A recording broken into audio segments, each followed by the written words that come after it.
Billy, ready? Whenever you're ready, Phil. Billy, you can have a nice long lunch now and put your feet up. How satisfying was that tie? Yeah, it really was. Thomas came to play today, and he played a beautiful round of golf. I mean, I'm going to guess he probably shot 4 or 5 under maybe. Didn't make a bogey at all. And so, you know, when your opponent's not gifting you anything, then you know you've got to be on your game. And I played really solid except for 2 holes where, you know, I hit a pitching wedge in the water on 13, which is just a bad swing, and then another bad swing at 13 with a 3-iron off the tee, just trying to put it in the fairway. But other than that, you know, I hung in there. I hit some really quality shots. Some of them didn't turn out. I made some putts, which was nice to see. And being 2 down with 2 to go, and knowing all I needed was a half to move on to round of 16, you know, that's a real confidence boost to birdie the last 2 to get through. Have you ever been this relaxed? I mean, you just seem so in control, and everything's going really well for you. Yeah, I mean, I've been this relaxed before. I mean, I think what people see on the outside is completely different than what I feel on the inside. You know, outside it looks like I'm, you know, maybe moving 1,000,000 miles per hour and just all over the place. But inside, I'm pretty calm and pretty relaxed. But yeah, right now, I mean, I feel really confident with my game and feel really confident with what I'm doing. I know why I hit bad shots. I know why I hit the good ones. So I think when I have that, or when any player has that, I think it's just an ease you have because you know what you need to do to hit a better shot the next time. And then for you to advance so quickly, I don't know if you're the first one. I think you're the first to advance, and you got a lot of lag time to tomorrow. Does that help too? That a lot of these guys are going to be in playoffs. Yeah, that's massive. I mean, what is it? Just shy of noon, and so I'm going to go practice for about 30-45 minutes, and I'll be off the golf course by 2 and feet up, watch all the golf on TV like every other golf fan out there. Is this course playing any different this year than last year, you think, Billy?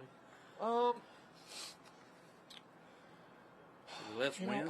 I don't know. I mean, we had wind the first 2 days, and I think, you know, the rough, I had a friend text me a couple days ago, and he said the rough looked more dormant than it normally is, and I thought it looked the same, and so I said, I think you're just seeing things. And then I texted him back an hour later after I somehow saw a photo on social media of the course last year where the rough was a little bit greener and there was more of it. Right. So I would say, if anything, there's not much rough around. It's pretty dormant. Right. So even if you do miss a fairway, you usually got a really good lie, and you don't have to worry too much about judging it. Right. Were you at all disappointed you didn't win, and is Tiger going to rest easy now? Or listen, I mean, I had it. Yeah. Winning, would love to match his record of 13 wins. Right. But at the same time, I mean, he probably would have came back with, you know, I did an elimination format, which was a little bit more stressful. And even if I happen to win this week and, you know, tie him for winning back-to-back, I mean, he's still probably going to give me a hard time about, well, I didn't lose any of my matches or tie any of my matches to win my 2 match play championships. So, you know what, it's okay. There's plenty of his records that are still going to be never touched, and this was probably one of them. Good company, though. Yes, it's good company. Thanks, Billy. What makes you a good match play player, Billy? I don't know. I mean, I think if I was going to think of an ideal match play player, I think someone who putts well inside 10 feet. Someone whose all-around game is pretty good. They usually don't make too many mistakes. You know, they don't hit too many foul balls or balls offline. You know, they're always in control of their golf ball. And then someone who just doesn't give up, doesn't ever think they're out of a hole, doesn't ever think they're out of a match.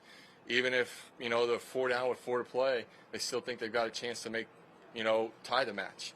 And they're still positive about it. So, you know, I think I check a lot of those boxes off, and I think, you know, I look at a guy like Kevin Kisner checks a lot of those boxes off, and there's a few other guys. You know, Patrick Reed's always a tough out in a match play.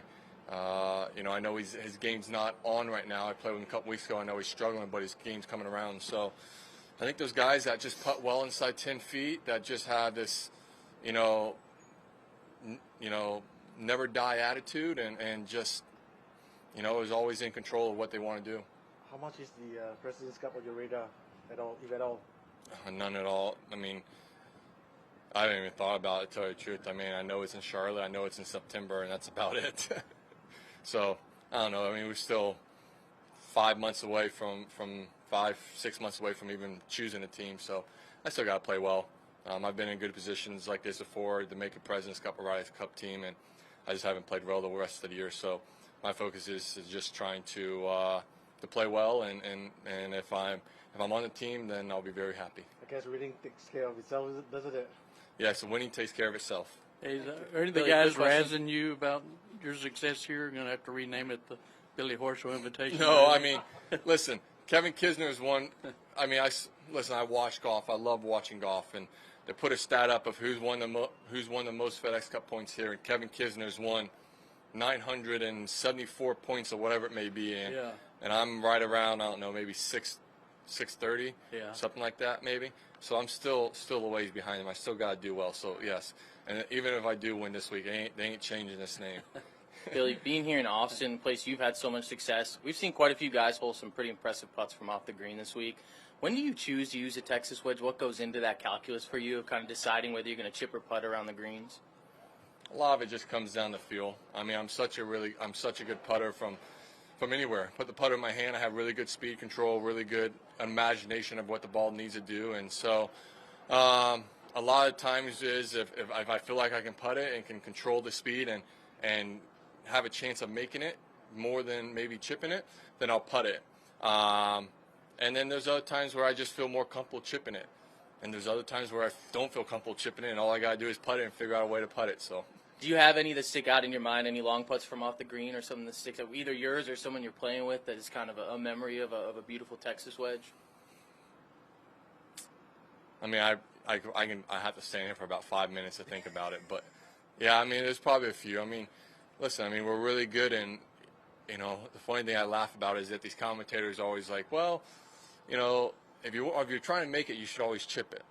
Well, the thing is that the ball is so hard now, and the greens are so firm and fast that when they played in the 70s and 80s, they were playing with a marshmallow, and the greens were softer and slower, so you could chip it. You never had to worry about the one really getting away from you. Now it's a little bit different.